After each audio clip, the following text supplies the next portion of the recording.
"Good night! Merry Christmas! Thanks for coming!" my wife and I called out, waving as our last party guest walked off our front porch. Amy and I have hosted a neighborhood holiday party for the past 6 Decembers. The parties started with just 4 couples and had steadily grown over the years. This year there were more than 35 attendees, and about a third of those did not live in our neighborhood. I assume the growth in attendance was largely due to increasingly heavy alcohol consumption and the silly naughty games that had become a much-anticipated event. Each year the games became a bit more risque, but never too over the top. Not quite R-rated, you could say. Like Amy and I, most of the attendees were between 25 and 35 and had a couple of kids, so we weren't exactly the wild and crazy group you might have partied with in college. Just good, hard-working young parents who needed to let their hair down for one night of the year.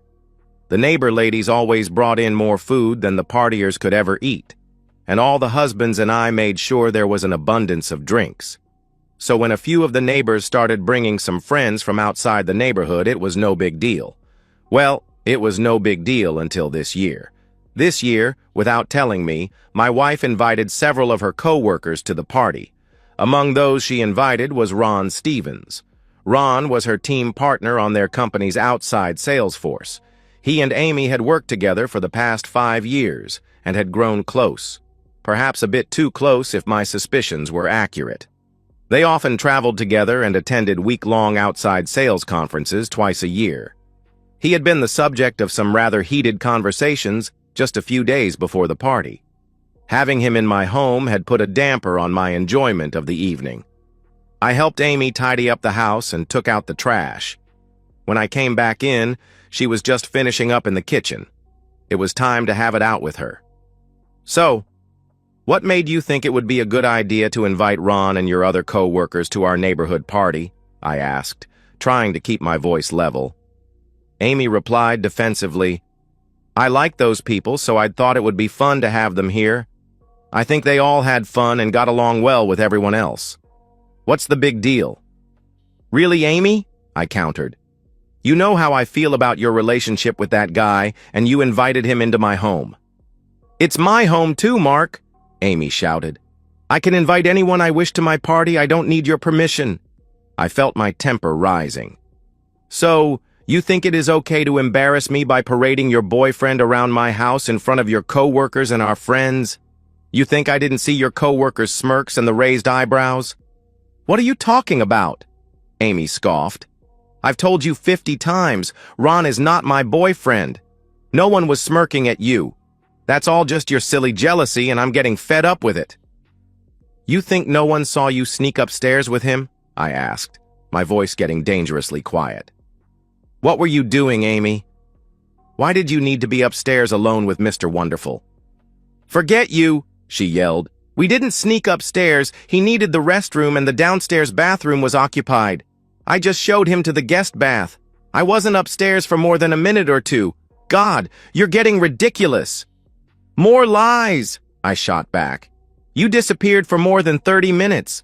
I know because your accomplice, Gail, was trying to keep me occupied so I wouldn't notice you had slipped off with Ron.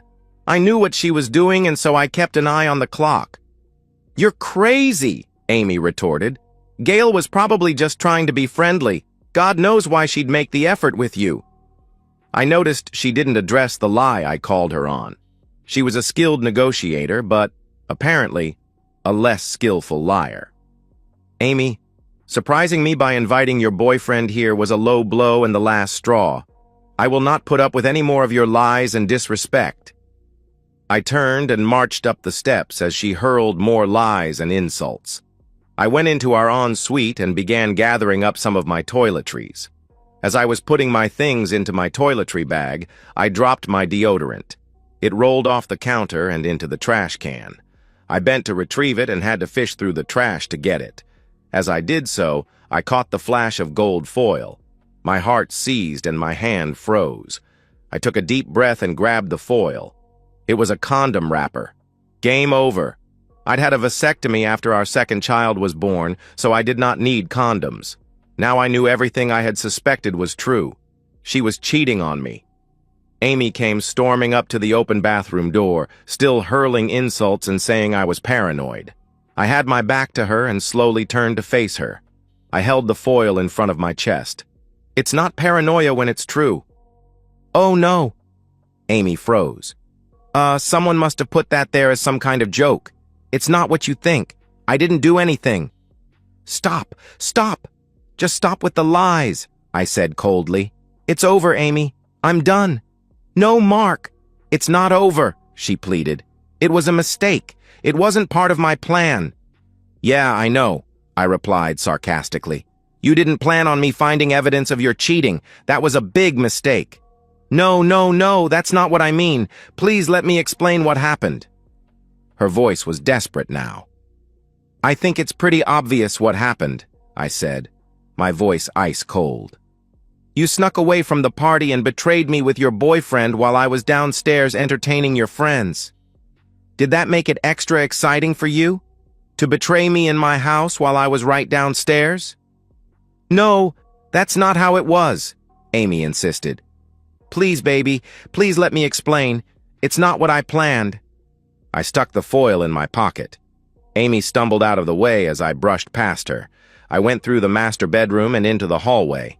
I could hear her scrambling to catch me as I stepped into the guest bedroom and slammed the door in her face. I punched the lock just as Amy tried the knob. Mark, please, you have to let me explain. It's not what you think. Please, Mark, please open the door. You have to talk to me. Please open the door, she begged from the other side. I was pretty sure she didn't know how to defeat the door lock, but I slid the chest of drawers in front of the door just in case. Amy pounded on the door and begged me to open up until I turned on the TV and blasted the volume. Sleep was difficult. My mind raced back over every time Amy had worked late, gone on overnight sales trips and attended conferences. Was she betraying me at all those times? It was too painful to imagine, but it had to be true. A tear slipped down my cheek and my gut twisted when I thought about having to tell my little girls their mommy and daddy would be splitting up. How could she do this to our children? How could she be so selfish? What could have made her fall in love with another man? Was it me? Was I a bad husband? Why? Why is this happening? The questions, the doubts, the hurt, the disappointment. It was relentless. I barely slept. In what seemed like just a few minutes, the morning sun came blasting through the window, almost mocking me. I flipped the covers off and got out of bed. I had a lot to do this Sunday morning. I moved the chest of drawers and stepped out into the hall. The door to the master was standing open. I leaned into the room just enough to see Amy was still sprawled across the bed. I pulled the door shut and went to the guest bathroom to clean up. I dressed and went to the kitchen for coffee. I had just carried my cup to the table when Amy walked in. She looked awful. Her eyes were puffy, her hair a mess, her nose was still red, and I think she was hungover. But darn it, she still looked beautiful to me. My stomach clenched with another wave of pain. How could this be happening to us? Is there enough for me to have a cup? She asked timidly. Help yourself, I said as I gestured at the counter. My eyes found the coffee maker. Sitting beside the pot was her coffee cup. I had already poured the exact amount of skim milk she liked into the cup, just like I did every morning. I didn't even realize I had done that. She poured her coffee and carried it to the table and sat down across from me. Mark, I messed up, Amy started. I thought I was being so clever. I thought it would teach you a lesson, but now I know I messed it up. I was stupid. I just wanted to shock you, but it got all messed up. I'm so sorry. You didn't deserve to be treated that way. You have every right to be angry with me. Well, thanks for giving me your permission to be angry, I replied sarcastically. That's so generous of you. You invite your boyfriend to my house and then proceed to betray me, knowing the house is full of our friends and your co-workers. Gee, it's really big of you to allow me to be angry about it. No, I'm doing this all wrong, Amy insisted. Honey, please let me explain from the beginning. It's a little late to explain your plans. I and all our neighbors got to watch you put your plan into action last night. Oh my God! Amy jumped up and ran around to my chair. She tugged one side of the chair, turning me away from the table. She quickly straddled me and wrapped her arms around my neck. "Please, baby, you have to let me explain this, please. Just give me 5 minutes. Please, Mark." I had pulled my head back away from her face, away from her lips, as she tried to kiss my cheek. As she pleaded with me, tears dripped down her face. I was so angry. I almost stood up and dumped her on her cheating behind me, but I knew I could never physically hurt her. Even if she richly deserved it, I just couldn't do it. I took a deep breath and slowly blew it out. "Okay, Amy. 5 minutes. Now please get off of me." 5 minutes, and I'm not moving, she insisted. "I can't risk you getting away before I tell you everything." I brought my left wrist up and looked at my watch. She got the message. "I now know it was really stupid, but that whole thing last night was just pretend until that dumbass Ron got stupid," Amy began. I raised an eyebrow. "Okay, you have been complaining about Ron for a few months," she continued. "You repeatedly said you didn't trust him, and by implication you didn't trust me to be able to handle the jerk. Even though I told you I had no interest in him, you wouldn't believe me. It was like you think I'm this naive little teenage girl who would not be able to resist the smooth-talking salesman like I'd ever fall for his, or any guy's nonsense lines." Amy went on with her explanation, claiming Ron had tried to come on to her, but she'd always refused. She said she'd decided to teach me a lesson about my jealousy by staging a scene where I would catch her and Ron doing nothing wrong. "I knew you watched me go upstairs with Ron," she explained. "In fact, we had to wait for you to finish refilling the ice bowl so you'd be facing the stairs when we made our move. Gail was supposed to be so obvious that you'd immediately see she was our distraction while we snuck upstairs. It all worked just as I had planned." Amy continued. "I took Ron to our room and put him in my chair. I sat on the bed and waited for you to come charging into the room. After several minutes, I realized you weren't coming to rescue me or confront me. At that point, I was a little too drunk to understand how badly I had hurt you. I guess I thought you'd just given up on us, and I started to cry. Ron came to me and pulled me up into his arms and let me cry on his shoulder. After a few minutes, I realized he was rubbing my back and stroking my hair. I stopped crying and started to pull away from him, but he kissed me." According to Amy, Ron then misinterpreted her intentions, exposed himself, and pressured her. She claimed she rejected him and he retreated to the bathroom, where he must have left the condom wrapper. "Baby, I had no idea that dumb jerk would pull that stunt," she concluded. "I told Gail what he did and she ripped him a new one and made him leave with her. I can call her and she'll confirm all of this for you." I just looked at her. I very slowly stood up, holding an arm around her as I slid her off my lap.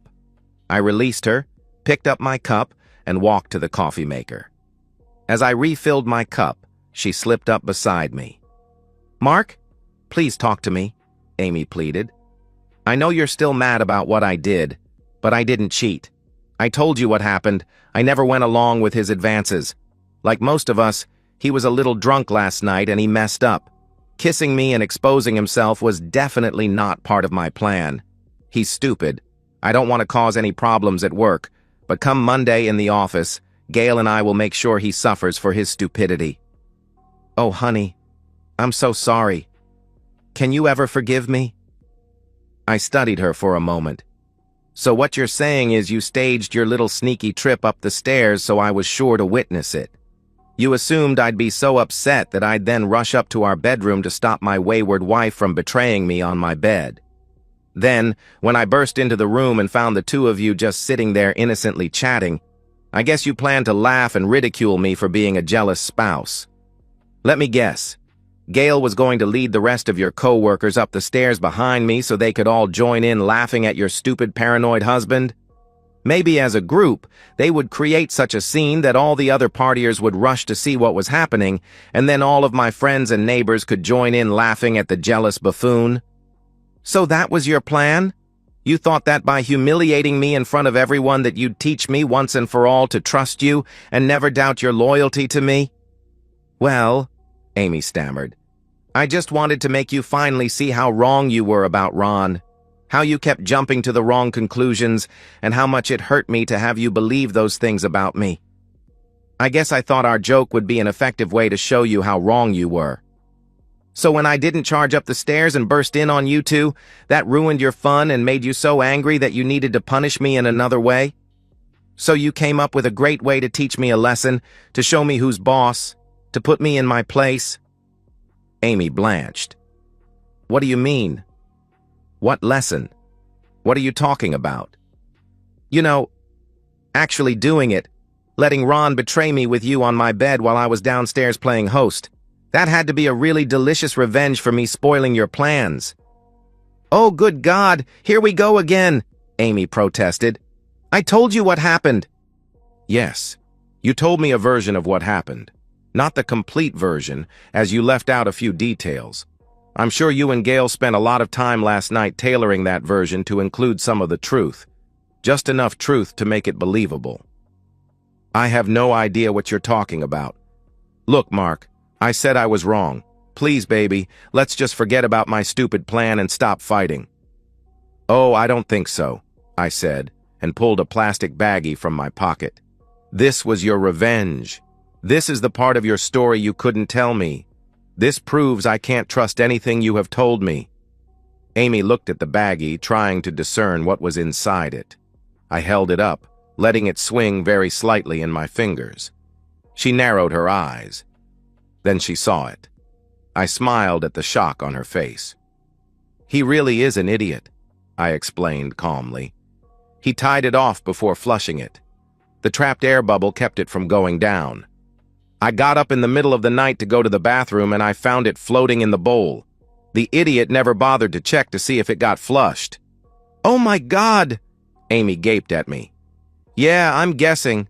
When I didn't rush into your little trap, you were so angry that when Ron made his advances, you decided to teach me a lesson by actually betraying me on our bed. Then, after you betrayed me, you realized you couldn't let me know. So you shooed him out of the house and later called Gail and worked out the story you told me.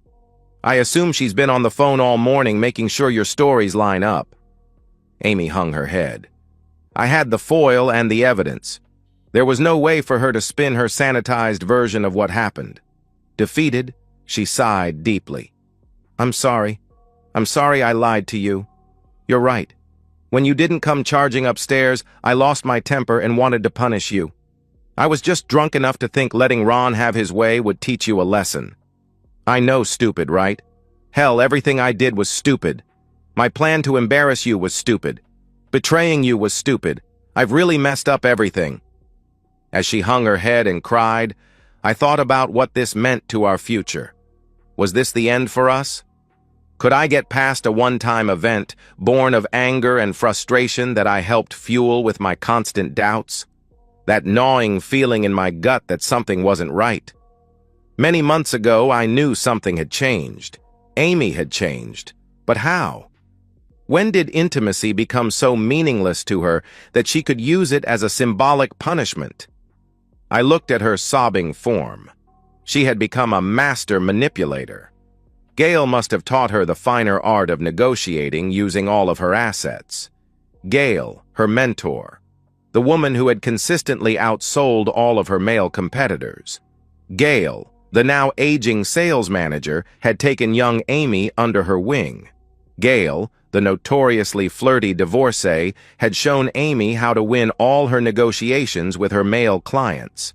How could I have been so blind? I had been so proud of her for suddenly jumping into the lead sales position. Over the last few years, she had received many awards and bonuses. Gail was her biggest cheerleader. The bonuses had made it possible for us to start college funds for our kids and pay off all our bills, but at what cost? Time for some answers. I slowly began to clap my hands. Bravo! Bravo! That was quite a performance. Such quick thinking. Gail has trained you well. It took you no time to see you had lost the Ron skirmish, so you gave me this weeping apology, hoping I'd focus on your single mistake. A mistake you made in the heat of the moment and while slightly drunk.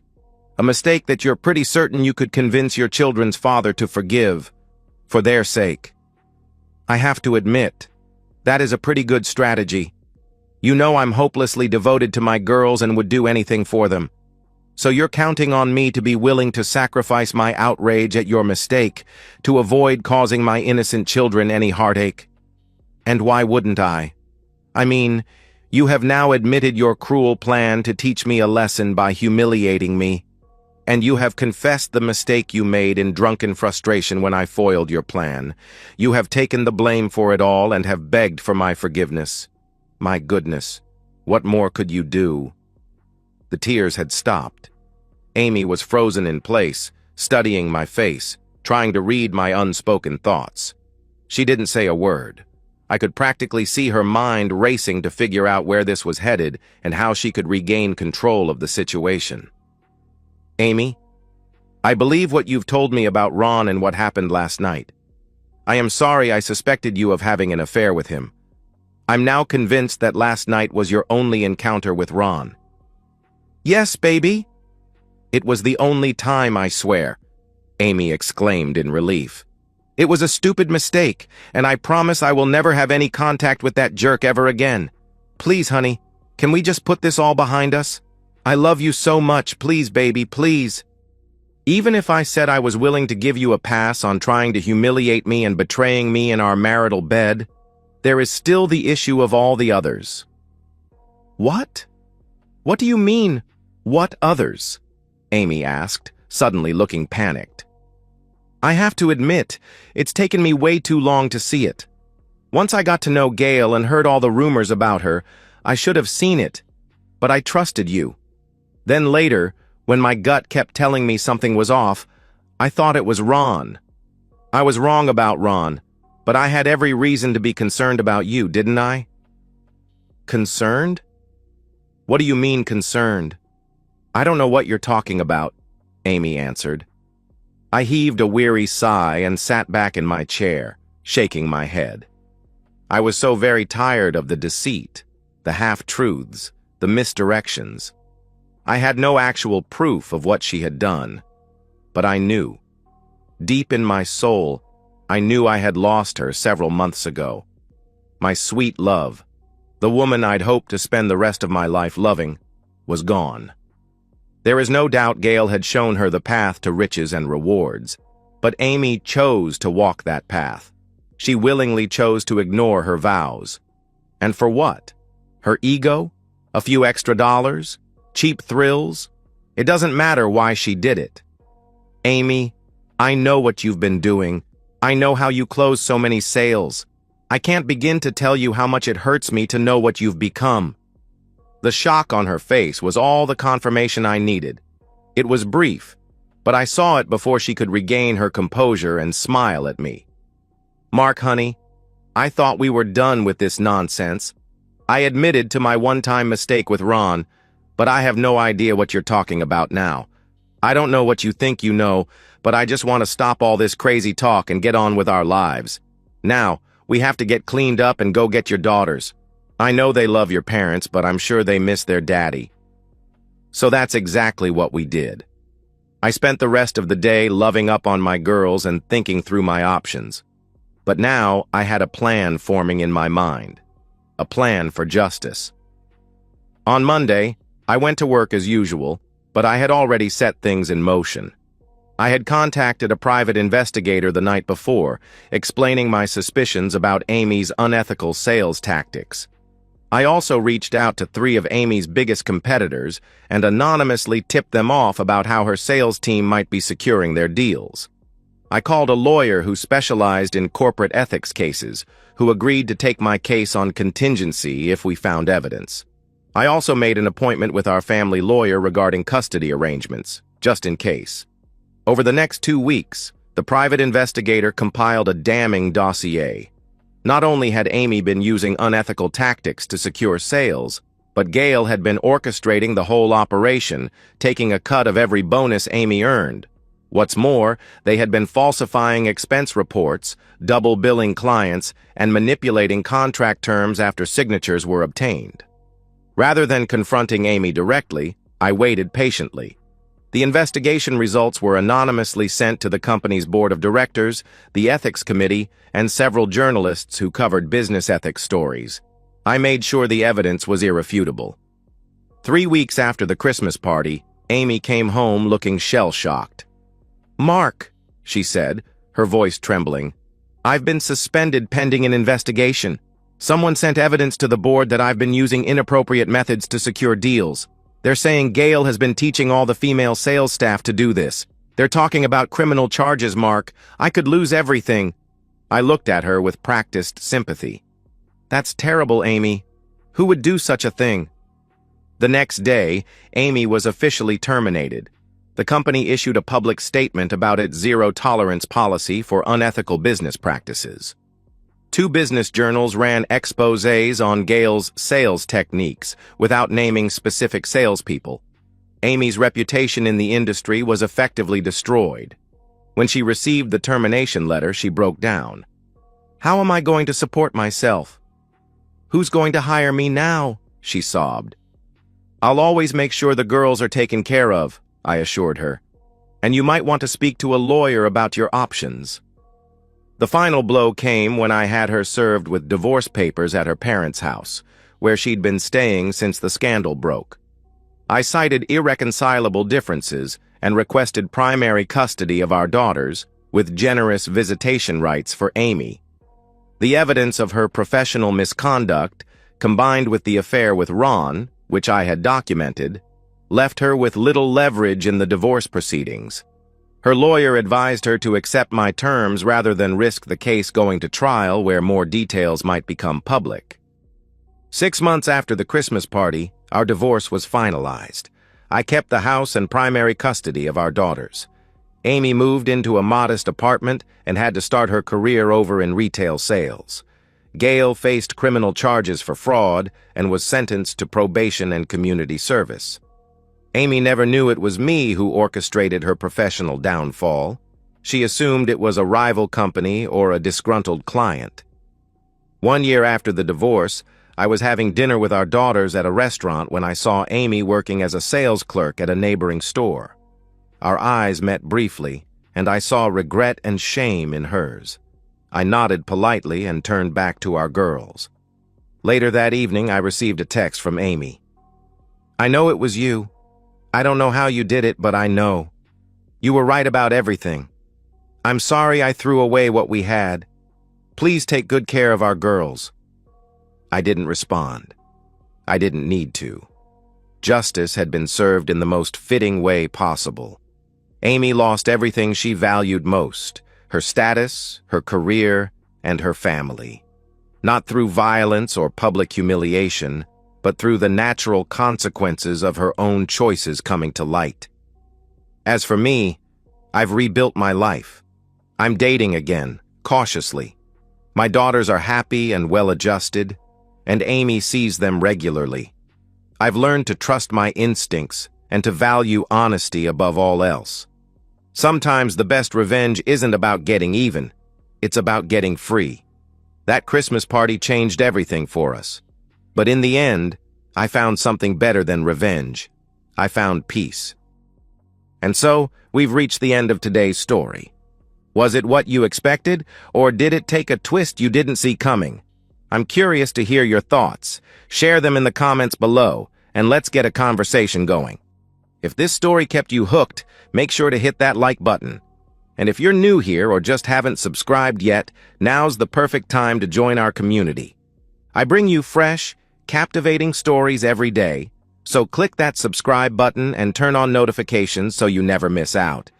Thanks for watching, and I'll see you in the next one.